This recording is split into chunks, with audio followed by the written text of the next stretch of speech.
There are two major miscalculations happening right now in the United States, and they've got huge consequences. Professor Poutine here, time for Mysteries Histories. The first is obviously Donald Trump's assertion that he can take Greenland because he needs it for national security.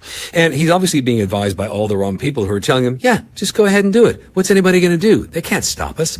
This reminds me a lot of Hitler in 1939 being advised by Joachim von Ribbentrop, his foreign minister, that if the British and the French didn't do anything in 1935 when they invaded the Ruhr in violation of the Treaty of Versailles, and they didn't do anything in 1938 when he took the Sudetenland, or in 1938 when they annexed Austria, or in 1939 when they took the rest of Czechoslovakia, they're not going to go to war over a little strip of land in Poland.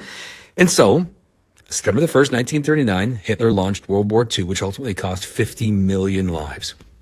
And what was his response when he found out that this had actually caused a major war? We know from Albert Speer, who wrote about this in Inside the Third Reich, that Hitler was at the Berghof, his mountaintop retreat in Berchtesgaden.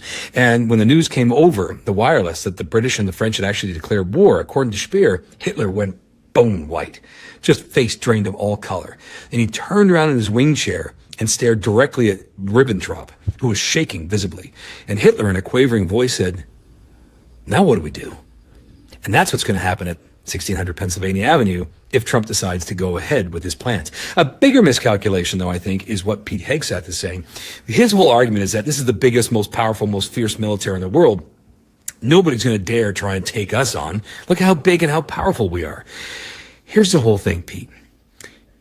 The NATO countries don't have to pull a trigger to destroy the United States military. All they have to do is hit a few keystrokes on a computer and dump nearly $1.5 trillion in U.S. Treasury bonds. The United States is over $38 trillion in debt. The only thing keeping the United States afloat is the fact that NATO and China and Canada holds U.S. Treasury bonds. So if the United States wants to invade Greenland, just dump the Treasury bonds. What would happen? Gas prices would skyrocket. The American dollar would tank faster than a falling stone. And the United States would enter a depression that would make the Great Depression look like you went into overdraft protection on your checking account. You may have the largest military in the world, but if they can't afford to put food on their table for their kids and you aren't paying them, do you really think they're going to go fight your war of imperialism and possibly bleed and die without a paycheck? Would you? Consider yourself updated.